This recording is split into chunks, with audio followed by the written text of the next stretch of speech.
I missed my first visa interview. Okay. Did you deliberately miss it, or did you like? God, no. You were late, right? No. I was like, there was a round of layoffs, Right. and unfortunately my offer was rescinded.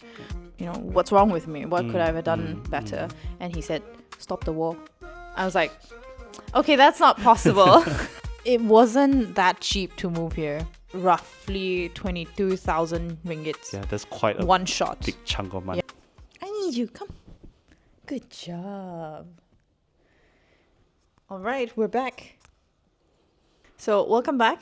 Heiße, Esther. My name is Esther. Servus, ich bin Guoy. Hello, I'm Guoy. And we are Brezel und Karipap. it's a podcast about two Malaysians living in Germany. Yes, welcome So, back. And this time around, I guess Esther will be sharing your my origin story. origin story in to Germany. Right? To Germany, yes, correct. So, as you know, I am currently living in Berlin, and before this, I used to work in Kuala Lumpur, KL, in Malaysia. And yeah, today we're going to explore the topic of how I got here in the first place. Yeah. So first of all, maybe I'll just explain a little bit why I decided to move. Well, initially, it's also similar to your reasoning, right? Because the pandemic made me think that I really want to work abroad and experience life abroad. Yeah. And so it's like now or never. And so I started looking for jobs, not particularly in Germany per se. And I did some interviews here and there, both in Europe as well as in Singapore. Right. And also I realized why I really wanted to sort of explore outside of Malaysia was because at that point in time, I think the opportunities in Malaysia, in tech specifically, because I work in tech, is it revolved around fintech in particular. Right. Okay. And I used to also work in fintech, so I wanted something new. Okay. And yeah, new challenges and whatnot. So that's why I started to look out, etc. So you were looking both for overseas and for a different industry other than fintech. Okay. Yeah. So I wanted something that I can see myself creating more impact. Okay. And like positive impact towards the world, because not to say that fintech is not making a positive impact. That's not what I meant, but I think something that is more closely aligned with my values, etc. Okay. So what criteria would you base on a company to like align with your values? Do you see what was their main business model, or was it what industry they were in, or was it like related to their ESG, kind of like social governance and stuff like that? Was there any criteria, or you just apply and then see whatever you get, then you select again? For some reason the companies that I applied for or that I interviewed for revolved around food. Okay. So food tech basically. Okay. And yeah, thankfully I got into this company right now, my current company, which deals with food, and the mission is what I am super aligned with, all of my colleagues feel the same way, which is to reduce global food waste. Right. And yeah, that's like the sort of goal that we're working towards. Yeah, it's kind of fun. Nice. Okay, so you touched upon your motivation. You wanted to move outside of Malaysia. Yeah. You also wanted an industry shift of some sort. Correct. So you started interviewing around. Then what happened from there? So I went through, I talked to this recruiter. And so this recruiter gave me a list of companies to choose from, which companies are you interested in? And then we could try and, see if your portfolio meets their criteria and whatnot. Was this recruiter based in Malaysia, or was it like international recruiter? Oh, no, I think he's based in Berlin. Okay. And so he was recruiting for companies also in Berlin. Yeah, at that point in time. So then this company was in the list, and I decided to interview for it. Okay. And so I went through the interview process pretty much like yours. It was about 4 or 5 rounds, which includes talking to the recruiter, the people team of that company, and then the hiring manager, and then there's a task also, the assignment, take home task, and then there is a two rounds of culture fit. interviews before the offer. So then it was pretty fast. There was just back and forth. Yeah. It was really quick. Okay. It was done in about, I don't know, 2 weeks to a month. Oh, okay, yeah. Yeah. I think The yeah, whole then, process was yeah. super speedy. Okay. And then, so I started the visa process. I Yep. also signed a contract Yep. for the offer, Yep, obviously. yep. And also at the site, I started looking for apartments. Yep. And I managed to sign a contract for a temporary place, Yep. which was apparently very hard to get in Berlin. So I was super Okay. lucky in that Right, sense. right. Did you went through a platform, or did you search on your own, or how did you end up with this temporary place? So there are several platforms that you can use, and I particularly use Coming Home. Okay. You can also use like something like Wonder Flats Right. and Housing Anywhere. Yeah, I use Housing Anywhere. Yeah. Okay. Yeah. So I used Coming Home, Okay. and it was great, and I got to sign the contract for the temporary lease. Right. For a year. Was there any criteria you were looking for when you're looking for this temporary place? Was it just like you just need a place to sleep? Dog or- friendly. Okay.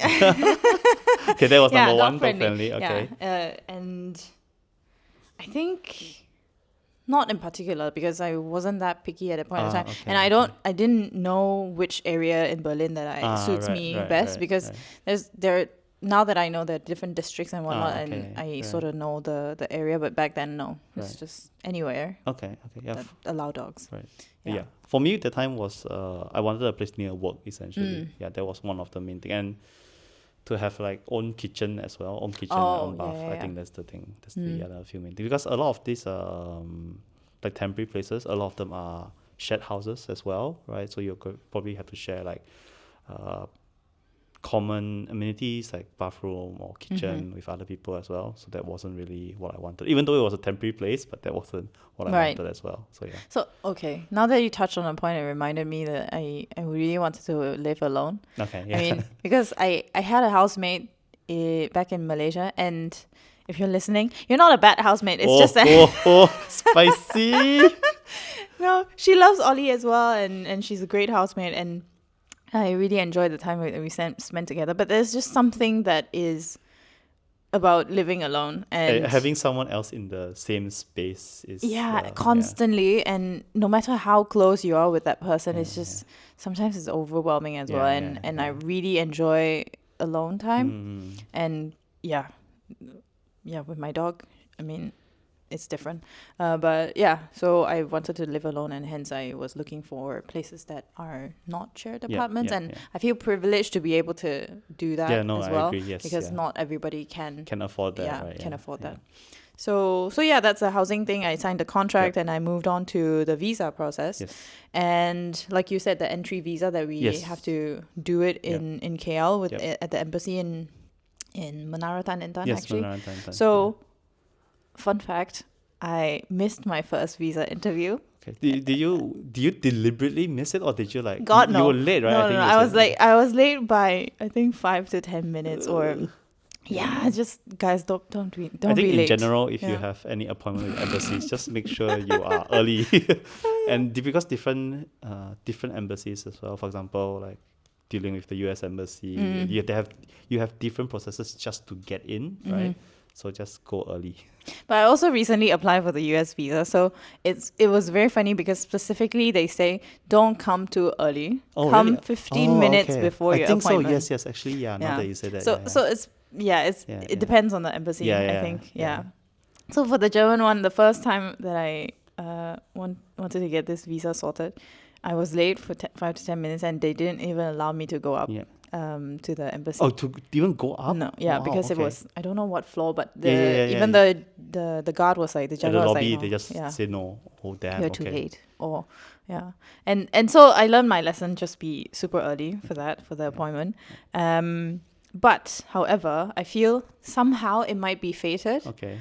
Because after that whole ordeal, and the company reached out to me, and they rescinded my offer. Okay. And that was during, post-pandemic. Right. Economy wasn't going well, and also there was this war going on. Right. So it affected the economy badly Yep. in a bad way, and so yeah, there was a round of layoffs, Right. and unfortunately my offer was rescinded. Yeah. So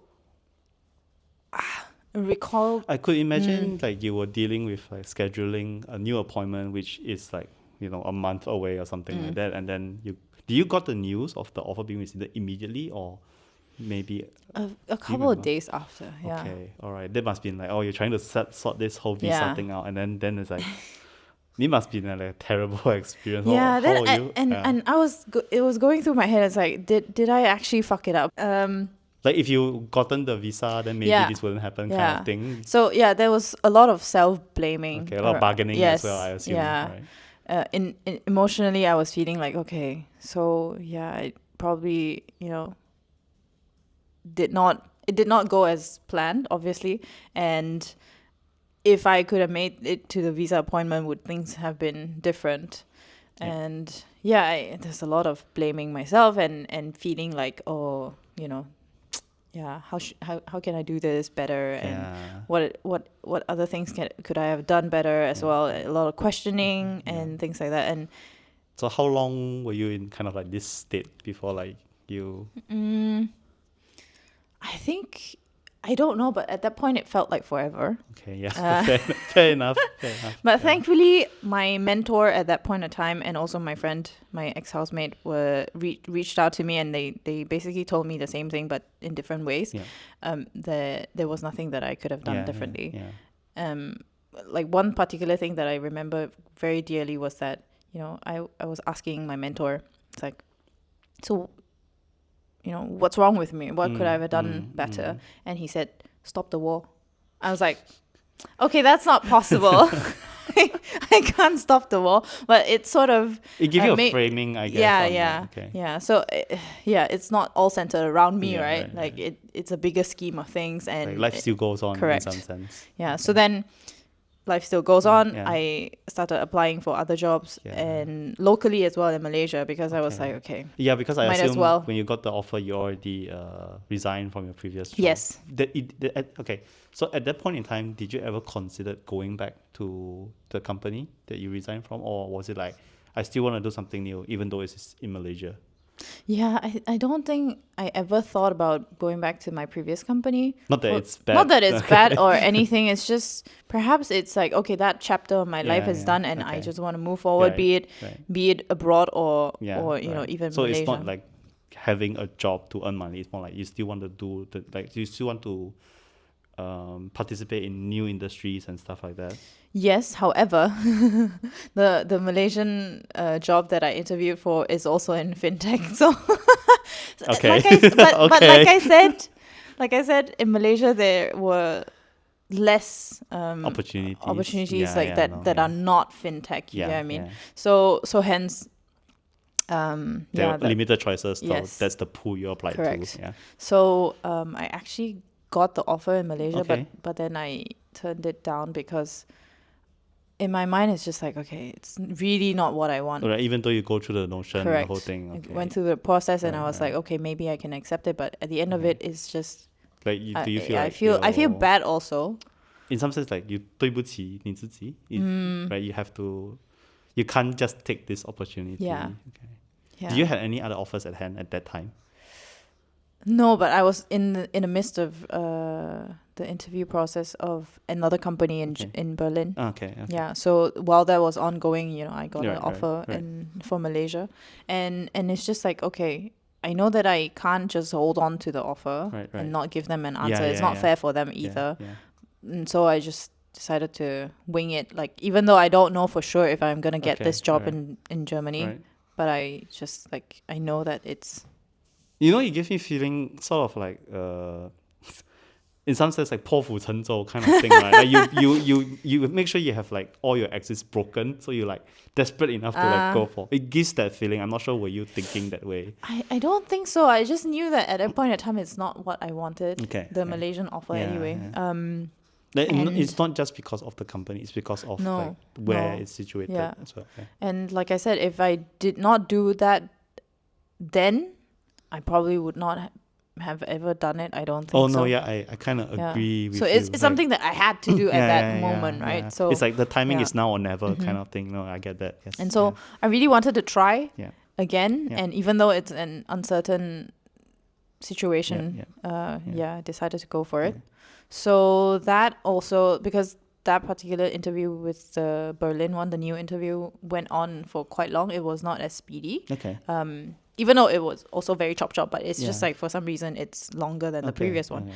So then there was it went on about a month. Okay. And then after the month, then I suddenly, the previous company who The one that offered you the job and the visa sponsorship. yeah. Okay. So then they reached out again because they had a sudden opening. Right. And so I was interviewing for the other job, Yeah, the and new then one, and then this previous company just reached out to me back again, and so I was considering like which one.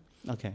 And so at the end of the day, I decided to go with the previous one who offered me, and for the pure reason I really, really, really love the company and the impact that I can see that it might bring to the world. Like I said, and ending food waste is a humongous thing that I think is worth striving for, and it's just the pull factor is there for me. So then I decided to go with them again. Take up their offer again. Correct. Were there any? Sorry, go ahead. So, but with a certain a certain clause added to the contract, I was like, you can't do this to me again, right? Like the emotional roller coaster. Is there anything that you can provide me with assurance? And they were generous enough to say like, okay, we're gonna add a clause in the contract that said the offer would not be rescinded. Okay. Right. So that gave me a peace of mind that I can continue. At least you can come here and then see how things go. Was there any concern? Because when I was interviewing as well, one of my concerns was because the whole economic climate was like not stable, and like you said, your offer got rescinded because they had like essentially their financial wasn't doing very well.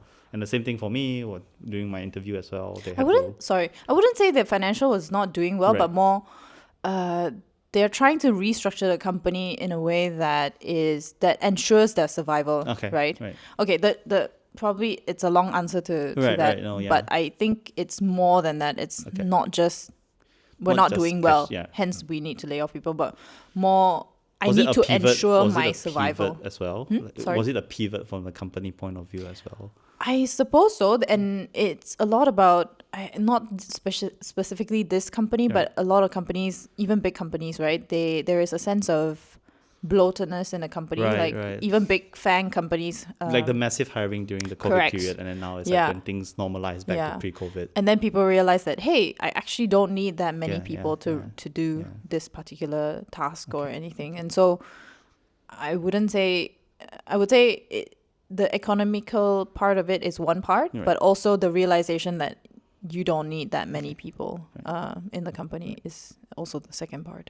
It's a consideration from here. And so yes, you had this additional clause added to your contract, but were there any concerns on your end, like, oh, what if I go and then 3 months later they like do another round of layoffs and you're affected as well? Was that in your mind at that point in time? No. Okay, well. I think it was more I did not care that much. Okay, wow. Okay.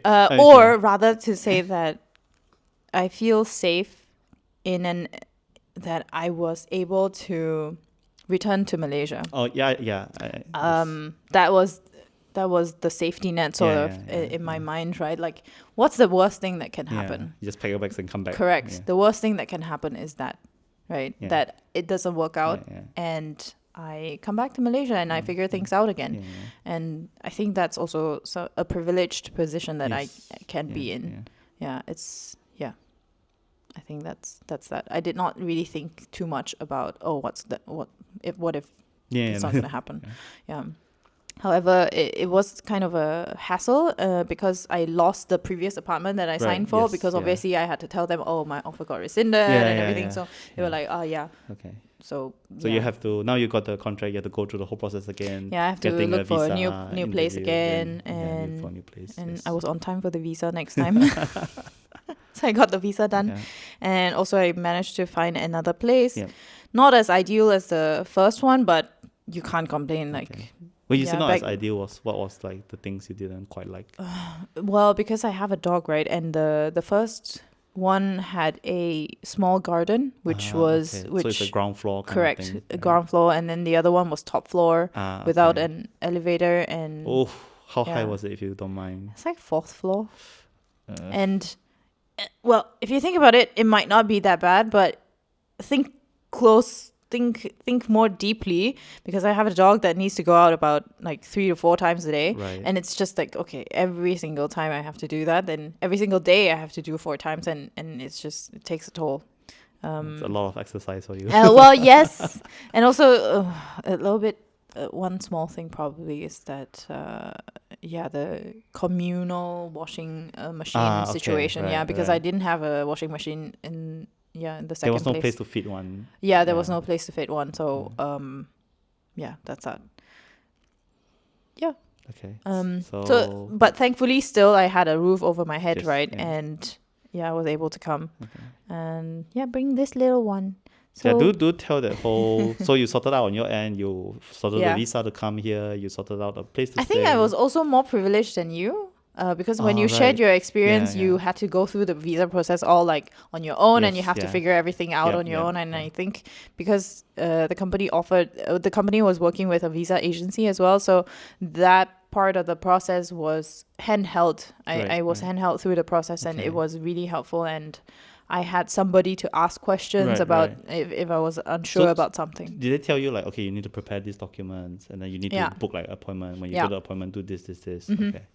Yeah, so it was pretty much smooth sailing, I would say, right. with their help. Right. And I cannot, you went through it alone. I don't know what the process would that Okay. have looked like if Right, it right. were for me, Right, right? right. So I really had help Okay. in terms of that. Okay. And so bringing Ollie over here, Yes. thankfully she's small. Like And so- in size. Yeah, small Okay. in size. And that alleviated like perhaps half of the problem, because if she were larger in size, and she would have had to be transported in a different way. Right. And perhaps I would need to also engage a pet moving Right. service, a company. But because she's small, so I did all the research by myself, right. and what are the criterias before you can move with a pet, what are the things that you need to do before you bring the pet to Germany, for example. So for step 1 is to have to be vaccinated against rabies. Okay. And then also I had to bring her to the vet to have like a health certification that she's healthy, This like a is general in- checkup in this is Malaysia. Okay. Yeah. So those two, and also have her microchip. Okay, sorry. Microchip first, and the sequence does matter. Okay. So she has to be microchip first, and then This microchip rabies is for tracking vaccination. purposes? Or? Correct. Okay. Yeah. So she has that at the back of her neck. Okay. And then microchip, rabies shot, rabies vaccination, and then health checkup. Yeah. And then obviously the carrier situation. So she is small enough to fit in the cabin. And so I have to find a carrier. And even that was a hassle, because I think different airlines have like different size they allow, right? yeah. And I did not know how strict or how flexible those are. Right. But even the search for a carrier took a while, and I bought I think 3 different carriers, Oh, wow, okay. which is such a waste of you money. bought 3, but how did you decide which one to bring in the end? It's very funny, because Or did you bring she all just 3? knew. Oh, she Yeah, just said she chose one? knew. So I Okay. bought 3 different Okay, ones, and okay. she for I don't know why, but she Okay. chose the third one, Okay. which we are still using till this day Okay. when we travel. Okay. And it's for a cat. Actually, it's not for a dog, but she's small enough. She's even smaller than some cats. Okay. So she fits in, and she loves it. Okay. Yeah. Good choice. And she chose it for me, and I did not have that much of a hassle. It was a hassle in the beginning, and then after that, the bag was chosen, and then it's done. Okay. And for her, I think I had to pay. So at the end of the day, I also had to choose a flight and also an airline, right? Yeah. And how I chose that was obviously if they allow animals in cabin, Yeah. that's a first criteria, and then the flight route. How long is it going to be? The transit and all. Correct. And also the transit airport. Yeah. And all in all, I chose Turkish Airlines Okay. because they fly from Kuala Lumpur to Istanbul. And in Istanbul, the new airport has a pet relief area, which is for pets to pee and poo and whatsoever. Okay, So I was thinking that might be convenient because then she can do her business in Istanbul and does not have to hold it in for the entire journey. So that's why I chose Turkish Airlines. And if I remember correctly, it was about 100 plus euros for her to travel with her, and it ended up to be like around 500 plus ringgits. Right. Yeah. Okay. Yeah. So that's that. And the paperwork that she has to do when we landed in Berlin airport. So I was like, oh, they must want to check the papers. So then I went to the customs with Ollie and then just waited there. Yeah. And then the customs officer just stared at me. She's like, why are you here? Go. I was like, okay, you don't need to check anything. I'm just bringing this specimen with me. Specimen. And then he just asked me to go, and I was like, okay. So I just arrived in Germany with her without much of a without much pretty much resistance. Smooth sailing, right? Yeah, very smooth. She was very good during the flight as well. Back then. Right now, I don't know if she's able to still go through the long flight, but back then it was great. Yeah, that's our origin story. And now it's been almost 1.5 years to almost 2 years. 2 years this October. So you landed, you arrived here, smooth sailing with Ollie. So I guess you immediately went to the temporary place. Yes. Were there any things like when you like checked in to your temporary place that you were like maybe initially thought like culture shock or anything like that? No, it was a very comfortable place actually, and culture shock. You were like just too tired from the flight. Yeah, perhaps. Oh, actually, no, I didn't go immediately to the temporary place. So our mutual friend. Oh yeah, gotta beat that out. But so after I landed, I stayed at my friend's place for about 2 weeks. Okay. Was it 2 weeks? Was it because like your temporary accommodation was later? Yeah, it was later, and his place was available. No, I stayed for a month at my friend's place. Okay. Yeah, he wasn't there for the first 2 weeks. He was like away, right. And so we were there for a month. Right. So then during my origin story, we talked about anmeldong, which is an important thing you have to do to make sure like you get your taxes and all that stuff sorted. Yeah. So how did you go about this? Did you like register under your friend's place, or did you wait till you moved to the temporary place? Yeah, no, I did not do the anmeldong at my friend's place, primarily because our entry visa has a 3-month period, right? Yeah. So I'm only I stayed there only for a month, so I didn't do the anmeldong there. And so after the month, when I moved into my temporary place, then I started the anmeldong process. Okay. And how was getting an appointment like for the anmeldong in Berlin? I think it was rather easy also. And easy in a way that you just have to, know when to refresh the page. Okay. I think it was so that if you go on the website early in the morning or when they have new appointment times, I don't know what time in the morning, but when you refresh the page, it's easier for you to get an appointment then. So I got the appointment. And when do you like apply for an appointment? After you arrive here or before, even before? After I arrived, Okay. And also, like I said, the visa agency, they actually helped me with that as well. Okay. So when I did my first anmeldong, because I moved places, then I have to do the other anmeldong as well. Like when I moved here, then I have to do an anmeldong again. Yeah. This new place. Yeah, because when you move addresses, then you have to change the registration and anmeldong. Yeah. And so when I did my first one at the temporary place, the visa agent actually had a representative to come with me. Okay. Right, yeah. So sorry. No, I was gonna ask, was that representative necessary? Okay, so there's a few questions around this, right? I think if you do research about anmeldong, especially those that are like written few years ago, a lot of them would say they only speak to you in German. You need someone to come with you to help translate everything.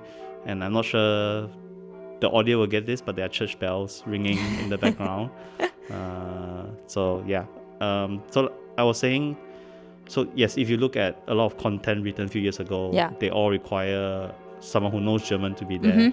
But that wasn't my experience. So maybe let's go with like what you experienced, and then I can chip in a bit. So you went for the appointment with a representative, and like what happened? So yeah, exactly. So like what you said, it's quite loud, no? Should we just wait for a while? Yeah. A few moments later. Okay. So coming back, hopefully, like if you hear the ringing earlier and it still remains after the edit, so we waited till the ringing stopped, and now we'll continue our conversation. So I was saying that if you research about Almerdong, the content from a few years ago, a lot of people blogged about it, was that they will go. Also, if you read content from a few years ago, a lot of them will say that you can go and queue there early in the morning. I don't think that's possible anymore. I didn't know that. They will, like my experience in Munich is, if you don't have an appointment, they will reject you. So I don't think it's wise to queue up without an appointment. Yeah. Anyway, yes. So Almerdong, they usually interact with you in German. So you will likely want to bring someone who is fluent in German to help sort those stuff out. But my experience was very different. We can talk about that later. But how was your experience with the representative from the visa company? Like not visa company, but someone who helps with all this. So the person who helped me with the visa and everything, right? So she came with me to the Anmeldung, and she went through the process with me. And during the process, there were a couple of questions asked, and obviously they directed the questions to her. Yeah. And so she everything helped was in translate. German. Yeah, okay. And she helped to translate the questions to me. And then they were, if I remember correctly, very simple questions like, which floor is your apartment in this building? Is that building a Hinterhaus, which is like within the courtyard, like at the back of the house, or like is it in the front, and things like that. So small questions that at that point in time I didn't know how to answer. Right. And so they directed the questions towards her, and that helped the process. Okay. All right. And for my second Anmeldung for this place, I went alone. Right.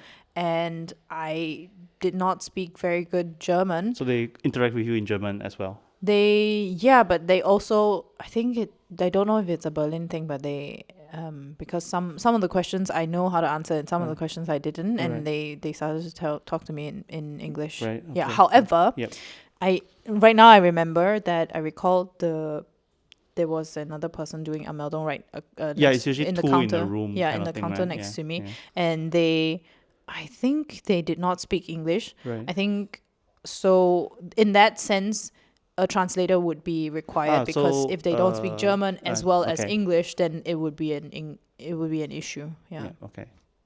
Yeah. So my experience in Munich was like I went alone. I knew about the German thing. I'm like, I'm just gonna wing it, even though I don't know any German. But I went because they call you by the number, like your appointment number. So when I go in, the officer was saying the number in German. I was like, I couldn't catch that, so like sorry.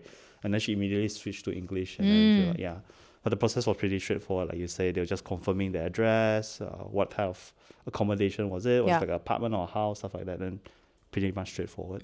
Yes. Oh, one thing that I want to point out, because I have had 2 Anmeldungs, and on my blue card it actually has my address, right? So during the second Anmeldung, I had to bring my blue card along with me, and they just they have a sticker of my new address on the blue card immediately. Okay. So then it's all right, good to know. So I guess if you move again, then they will peel out the sticker and put a new one, maybe. Probably, I don't know. Yeah. But let's hope I don't move again so soon, because the whole process would also be like super troublesome. Yeah, we'll talk about it in the future, about the whole apartment searching. Apartment hunt and moving and everything. I mean, this place is nice, and your neighborhood is like fancy, so... Shh, don't tell people about my neighborhood. No, but I think my neighborhood is really nice. Yes, I agree. I strongly agree. and it's walkable to everything like groceries or restaurants Yeah, or, yeah. or whatsoever, Yeah, and yeah. it's very lively, I would say, also. Yes. And Very happening. yeah. Maybe it's just a Berlin vibe. I don't know. I don't know. What's a Munich vibe? What don't would know. you? How You've would been- you describe your Oh. neighborhood? I mean, I've been there, but I've not been to your No, neighborhood. my neighborhood's like quiet, kind of. Yeah, it's supposed to be. One of my colleagues that stay near the area I'm staying, he's like, "Oh, this is an up and coming area." No, I'm like, "Is this up and coming?" It's like really quiet. Wait, but is it within the ring or? Yeah, I would say it's pretty close to city center. Okay. So yeah. Okay. Anyway, so yes, Amyeodong, we're done through the Amyeodong. So one of the important things we need to do Amyeodong is because we need to get like our tax ID for that. So I think usually they will mail it to you once Yeah. you do your Amyeodong. Yeah. Like, So I waited for it for I think they said 14 days or something. Yeah, and because the Anmeldong basically confirms that you are you're the like a person- resident here. You're a yeah. resident and you live in this address, and Yeah. so they send it to you just to confirm that you indeed live Yes. in this address, yeah. and that you can receive a mail Yeah. through this. Yeah. So I received it via mail. I think about 2 weeks Right. after my Anmeldong, Okay, yeah. and that is important, the tax Yes. ID, Yep. because with the tax ID you have to submit it to your company, employer, yeah. your employer, and then you can get paid and etc. Like Yeah. paid taxes and whatsoever. Like that's very important. Yeah, I think a few things besides that, but let's talk about tax ID first. It's one of the things required for getting paid. So for me, my experience was essentially once you do an Amyeodong, you can immediately go to the Finanzamt to get the tax ID. So that's what I did. On the morning, I scheduled my Amyeodong. Once I got that done, because they will give you a slip of paper, essentially certifying your Amyeodong is done and you stay at that place. I took that paper and immediately went to the Finanzamt and they gave me a tax ID immediately. What's a finanza? I don't know the translation. Do you know the Finance center? department? Yeah, I don't know. something like that. Yeah. Okay. But yeah, essentially, if you need to like accelerate the process instead of waiting for the mail, then you can immediately go there and get it. It's pretty straightforward. At least that was my experience in Right. Munich. So I you went- didn't have to wait for it to be mailed. No, yeah, I didn't want to wait as well because I was starting work already, and like the waiting can be because I think officially they state like don't know 4 to 6 weeks before you receive it. I could be wrong, but there was like a time gap. I'm like, I'm not risking this. Because when I I want arrived to on get my paid. yeah, I don't want like additional like problems. So Yeah. and on my first week here, I only start work on my second week, so I wanted to get all this sorted out, including applying for the blue card visa, settling this tax ID, and then sorting out all the like pension stuff as well, because that's also another thing you need for employers to pay you. I think you need Right. like the pension and the insurance information to pass to Ah, them. yes, the health insurance Yeah, as well. yeah, Yeah, yeah. correct. So I wanted to sort all that out before I start work so that I get paid on time. Because I also know why you want to get paid on time, but I will Yes. touch upon that. no, later. that's what I'm gonna talk about, because like moving here obviously costs a lot, right? Because you Yes. talk about the temporary accommodation, and all that kind of thing. I think the temporary accommodation you have to pay a deposit Correct. of a bit as well, right? More than Yeah, that's what I wanted to talk about actually. It wasn't that cheap to move here. Obviously, there was relocation help from the company. Yes, yeah. Relocation help being, flight tickets and Yeah, whatnot.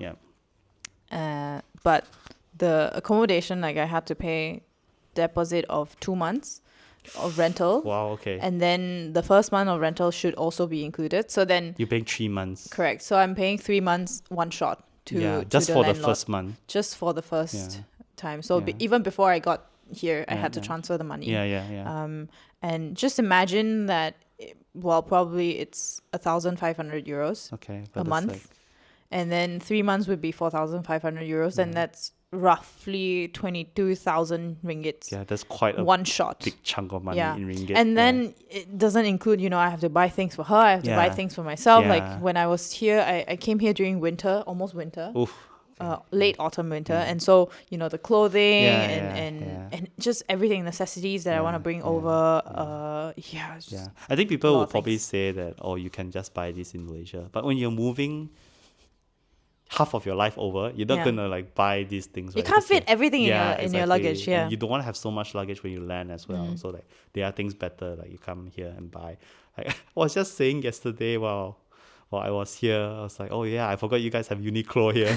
There's no Uniqlo in Munich, man. Sometimes I wanted to I want like some simple stuff from Yeah. Uniqlo. It's like, well, there's no Uniqlo in Munich, damn it. Now you know where you can have it. You come to So Berlin next time and you I can can't get just it. like, let's go Uniqlo. It's like, why go every time it's here, like, Yeah. we have to go Uniqlo. Yeah. But yeah, my experience wasn't that, like, yes, coming here was a huge chunk of money as well. Like, the visa didn't cost a lot, but like the planes, like you said, the accommodation. For me, I only had to pay 1 month deposit, Okay. and just the other, like the first month upfront as well. So that was like 2 months. 2 months. Yeah. So it was like less than you, but again, it is a sizable amount when you convert from ringgit, right? Yeah, that's the thing. I imagine with her as well, you had to spend quite a bit. Like you just talk about the microchip and the health check and all that kind of thing. So yeah. It adds up is what I'm trying to Yes, say. Like yeah. the small things, like separately it might be not that much, Yeah, but then yeah. when you add it all up, it probably, I think, 30K or so. Yeah, I would say yes. 30K Yeah, ringgit. yeah. And yeah. I would say it roughly took me like the first year being here, like saving just to like break even what I spent to come here. True. Yeah.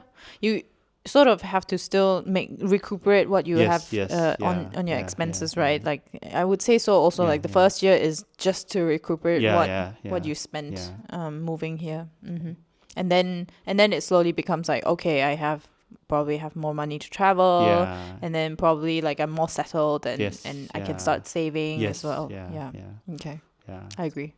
So I think coming with family is a whole different thing as well. Oh yeah, Like we have no experience. Family. I didn't call it, yes. I was gonna say but yes. no. I Yeah. don't have Like children, yes, or whatnot. that's like a whole different thing. But I think most of the time, if you're coming here, then a lot of companies do offer relocation packages that will also cover your family and moving expenses. If you have a lot of things to move, some companies cover that as well. So I would say that different companies would have different relocation Yes, packages, yeah. and it's also up to you whether you are happy with it or if Yeah. you are open to renegotiating Yeah. that package with your company. And yeah, every company is different. Yes, I think it's obviously good to make the best use out of it. I mean, Yeah. I wouldn't say it's taking advantage of them because they offer you the package, right? But make the best use of it because moving is already stressful enough. Like to have that financial partially covered, I think it's very, very helpful. Yeah, So, I yeah. agree. Okay, anything else before we wrap up this episode? No, nothing. Okay. It just reminds me of what I've gone through, like the entire process, entire highs and lows, Yes, and yeah.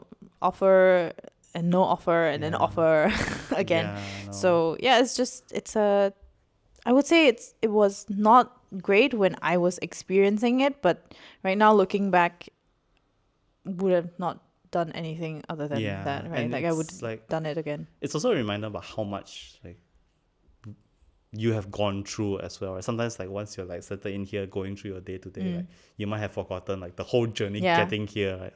Or like then there was a journey just to get That was here. the question that I have for you. Like, do you go sometimes when you walk around along the streets and like, damn, I live here? You know? Yeah, I mean I would imagine, I say for me I would think like I stay here now kind of thing, right? Like you walk out and then it's like, you know, the S-Bahn, the U-Bahns and the beer gardens. Like, beer gardens are more prominent in Munich, so it's like, wow, I'm here. Yeah. kind of things. Like so weird.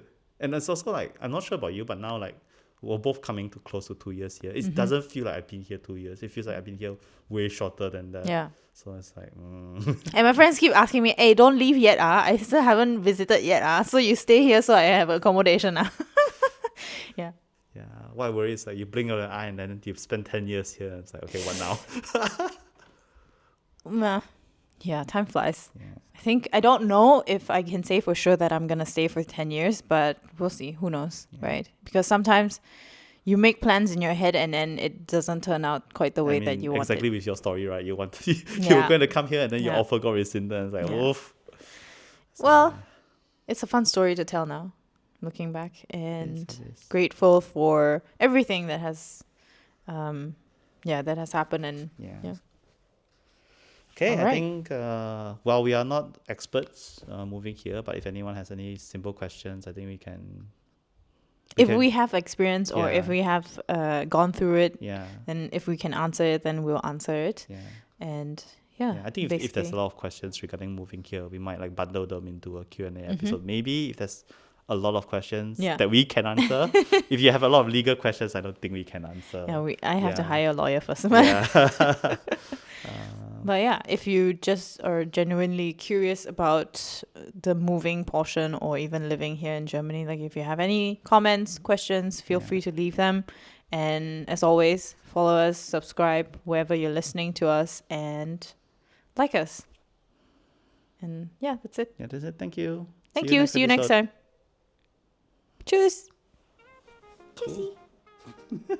Nope. Nope. I think that was short. I think it was